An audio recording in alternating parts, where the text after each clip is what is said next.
I can turn up your mic, but usually that's not a problem. Hey, we had a lot of pets showing up at the board meeting yesterday, didn't we? Lots of pets. Yeah, yeah. There was a dog, and then Aaron's cat walked through. Oh, last night. Yeah, yeah. So, Uh, that was all right, my let's god dog, as I call him. go back to this one. I'm gonna go to the podium and plug in my headphones over there, and then just see if we can have a, like if George is going to do a Q&A with you, how this looks.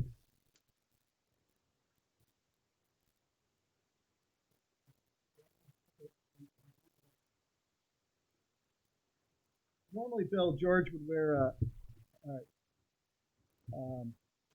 Can you say something? Because I checked the audio.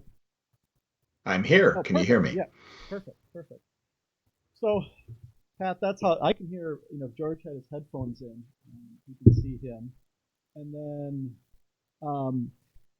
so Bill, what is the district trying to do to increase diversity in Rotary clubs? Yeah, ba ba ba ba ba ba ba. Okay.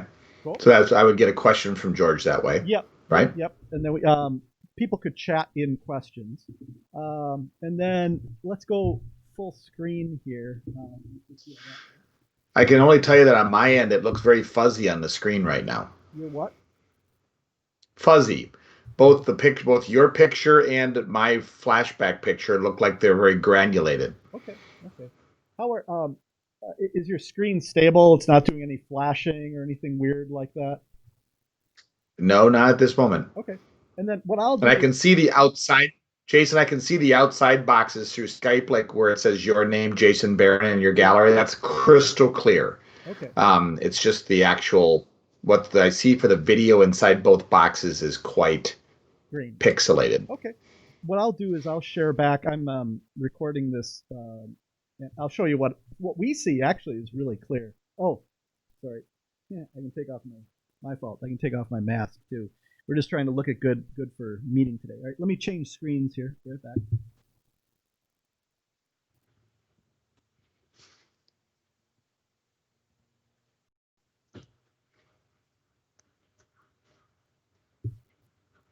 So then this is what it would look like if you were when you're speaking just on your own. Then you'd be, I'd switch to this kind of setup. Mm-hmm. Could you do like a sentence or two? And as long as this delay appears between it, I'll probably not want on my end to see the screen. It's delayed by 2 to 3 seconds. Okay. And that'll be distracting. So would you just minimize that screen when you're trying to talk? Hey, is that what you're thinking? Sure. I would just minimize the screen when I'm talking. I'll just talk to the camera. So then, what about I'll go back. Let me go back to Q&A. Mm-hmm.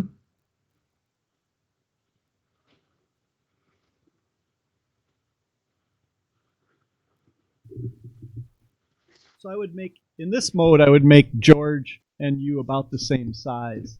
So if I ask a question like, "What are you doing this weekend?" and you answer, like, is that delay acceptable? How does that? Yeah, again, I can hear you. Let's maybe try this. If you ask a question to me, I'll answer it, and you tell me how fast it is for you to hear my voice, because the videos are quite delayed, Okay. quite delayed. So as long as the audio's not delayed, it might be weird for the people to see it, though. I don't know what it looks like. Are you seeing no delay at all on your end? It's pretty close. I'm recording this, so I can see if you're a little bit delayed, I can try to tweak you. I look like I'm, if I clap, it's pretty much at the same time on my screen. So, all right, let's do that question test. Yeah, yeah, mine is significant. I mean, literally, mine's like a stop capture screen where you're seeing something like I'm moving every 2 or 3 seconds. I can hear you crystal clear, Oh, but the video is quite delayed and staccatoed. Okay. All right, let's do a easy question. Bill, what are you up to this weekend? This weekend, I'm very excited about being able to catch up on all of my emails that I'm behind on for Rotary. Honestly, that's what I'll be doing this weekend is working on catching up on Rotary items. Makes sense. When I was president, in a year period, according to Google, I had some 1,400 emails with Pat Jenkins. So have you ever tracked, Bill, how many emails you have for Rotary? I have. So far, if I just take the ones that have come out of Evanston, not including presidents, not including Heather, not including Karen, okay, since the 1st of July, I'm at 1,750. Oh, cool. So that's the last question. What I will do is I'll share this back to you, the video file, and you'll be able to see it on YouTube. And then we'll make a decision. We may decide, Bill, that maybe you pre-record, 20-minute, the traditional talk, and then we could go into this mode for a little, live Q&A with George, or discussion with George informally. So, if we decide to pre-record you, the benefit there is, in case there's any internet glitches. How's your internet at home? Is it pretty strong? Or? Expected to be pretty strong. I'm sitting right next to my wireless modem, and so it's not like it's separated in the house. Okay. You saw in the board meeting last night, I didn't have any issues last night with that many people on the system through a Zoom. At the same time that I have my wife on HBO now watching The Crown, and my daughter downstairs doing something else. So I don't think it's. I think my internet here is fine. The other advantage, you and I have been both president of large clubs, is that timing is so much more important and structured in a club like yours and a club like Lacrosse Downtown. And so one of the advantages of recording it in advance is that we can be more time sensitive. True. Yeah, I'm not opposed to the pre-recorded approach. Yeah. Okay. But if we want to do some, more live action, this would probably be the preferred method. Where our studio is, we're really solid on the internet. So I think we got like 100 gigabytes of fiber or something like that here. So we're good on this end. And I think that's it. Last thing I'd leave you with is, we, like I clarified yesterday, we hope to have 460 or 440 for 5-6 members. The 400 was really a budget thing to be super conservative. At that number, we're projecting a loss still. But what we did do is we changed our dues by emergency board action to totally separate dues from meals. And so now we sent out new invoices for which end up being $390 per 6 months to cover the dues, and that's what it costs. But we also have lower dues for our senior actives and our life members who don't have to pay as much. And then we had a meal credit, so it sort of gets phased in. So if you want more info on that, I can pull that together for you. But I think curiosity would be, I'd be interested in seeing how you make up so that your 390, if I'm understanding you correctly, your 390 is sans meals, no meals. Yeah. And so what constitutes that 390? I know how much of that 390 annually is RI or district mandated. Yep.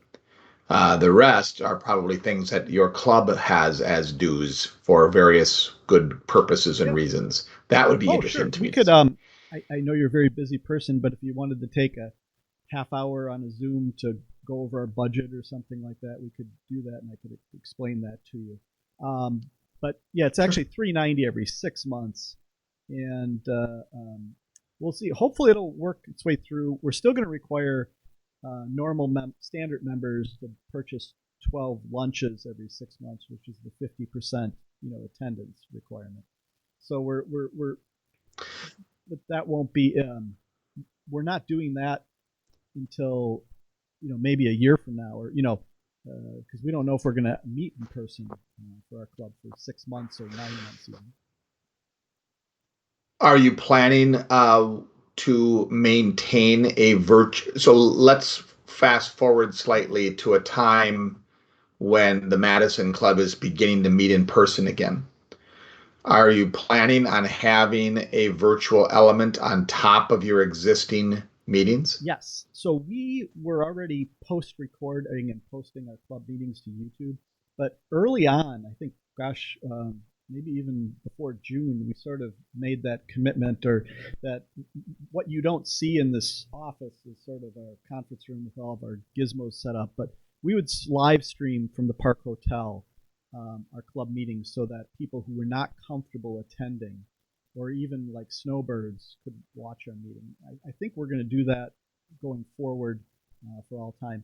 There are some technical challenges that small clubs. It's a little interesting how you do a hybrid meeting. That could be a sort of a education for club presidents.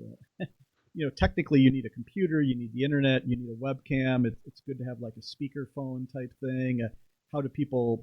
Yeah, I was at After Hours. They did a hybrid meeting, and it worked okay, but they can do better. Yeah, and I think there's two parts of it, Jason. One, the adoption is easier, or I've found it to be quicker in our average size club. Average equals 35. Okay, that in that type of a size club, reasonable quick adoption. And so the challenges are the technical side. How do you do it? Is there someone proficient? Is there someone assigned who's comfortable with the technology? Yada, yada, yada. For a club like, so this, I attended the Janesville and the Beloit, which are both clubs of around 100, a little over 100 people. That had a hybrid meeting with a place in the room, and that more challenges. You have your camera. To put a laptop computer on the table and face it at your presenter just doesn't do the trick. And so that type of a club would want to invest in additional efforts. Maybe it's technology based with a better camera, with an autofocus, and maybe even a mover focus camera. Sound systems would need to be enhanced. And then finally, when you have our larger style clubs, which I think in our district you are in a league unto yourself, but it might apply to a 200 plus member club like Lacrosse.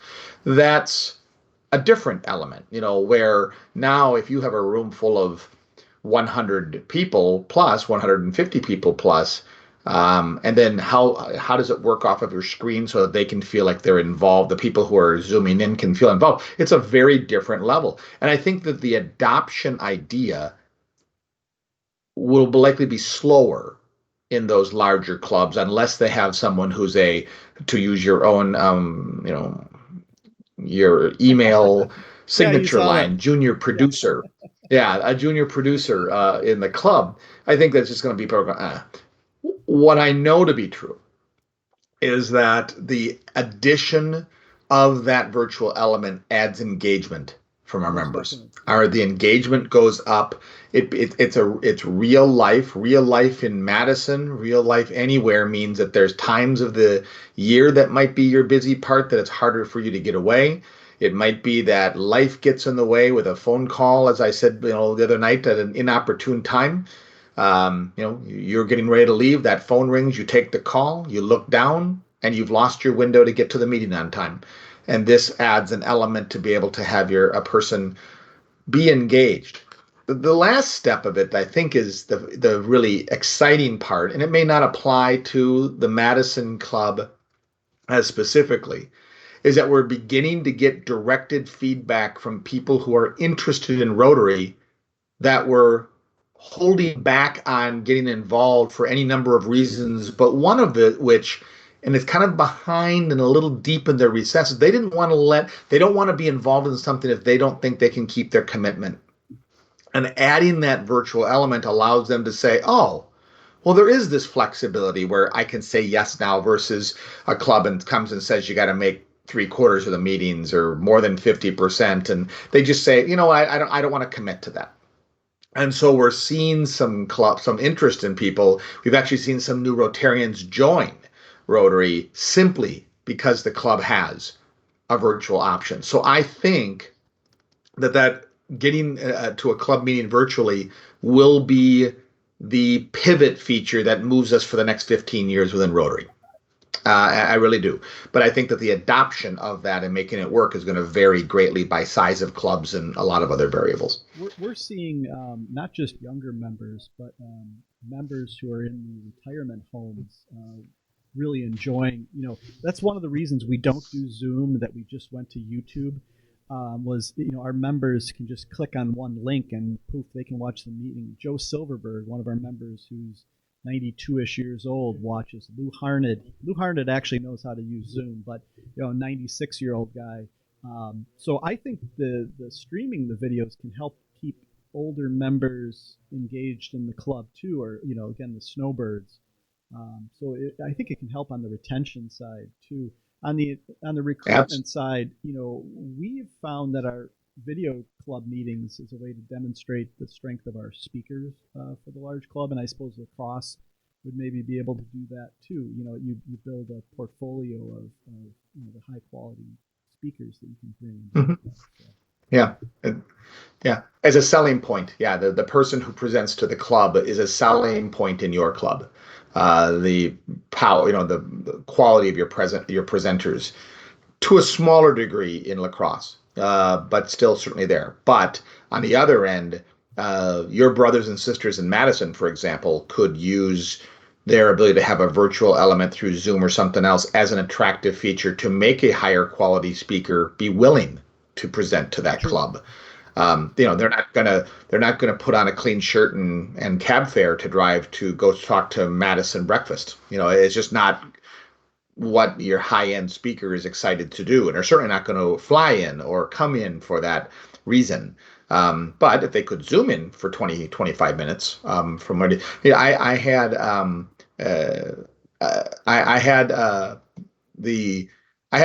individual from the Bill and Melinda Gates Foundation Zoom in with me talking about conference information. So that type of stuff happens where normally you wouldn't have that happen. And most clubs wouldn't even dream of going to that level.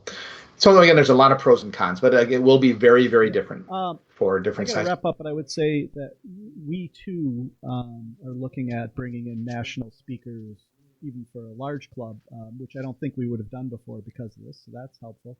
And I feel that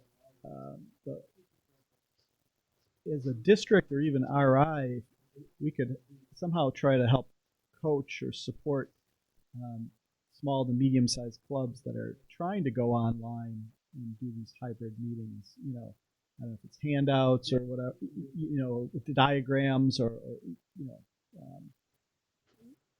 definitely could offer some, because how you go about doing it. We created the system you see in our meetings since June by watching what churches do on YouTube videos. That's where I got the idea to do the OBS, and then Brian Baskin, who's in the room here, my president, sort of put it all together with the cameras and everything like that. So, well, I got to roll, but thanks. And if you want to schedule, propose a time for that budget meeting, I have more availability than you do, Bill. If you want to talk dues and budget, sure. Sure, and for me, it's just curiosity, more than anything else. It's, but I'd be happy to do that. And also, I just want to, I want to revisit with you do we record it? Do we record my presentation for Madison, or do we stream the thing for Madison? You have Bill record. Yeah, this is safe. It is, Brian. Yeah, pre-recorded is easier. So let's do that. And then we'll decide. I think keep yourself available though on that date, because it'd be nice to do a little interaction with George, maybe and some questions or something afterwards. So and we can make that. You might have to wear the same clothes, so you don't look weird. Or maybe not. Yeah. But certainly. So certainly. Let's go. Yeah, let's go pre-record, and then we'll talk a little more about the interactive portion. And for the pre-recording, you're going to contact me about what's the method and the style you wish to do that in? Yeah, yes. It. Yeah, we can. Yeah, we'll get. I think we have a handout or something. Yeah. It's best not to use Zoom to record it though. It's better to record like from your computer. Zoom, the bandwidth, the Zoom recording isn't as good as just recording like directly off your computer. So. If there's a how to, through Windows or whatever else you wish, the best format you can use, um, you know, I can go from there. I'm not completely computer illiterate, so I think you said. I'm a Windows guy. Yes, great. I'm a Windows guy. I think I have a guide already made for Windows for you, and yeah, it's just using the camera app on your computer to record it. But there's a couple other little tips or whatever. So. Yeah, no. I'll put this back to you guys. Well, I'm gonna wave off. All right, we'll see you, Bill. Thank you so much for helping test. Take care. Thank you.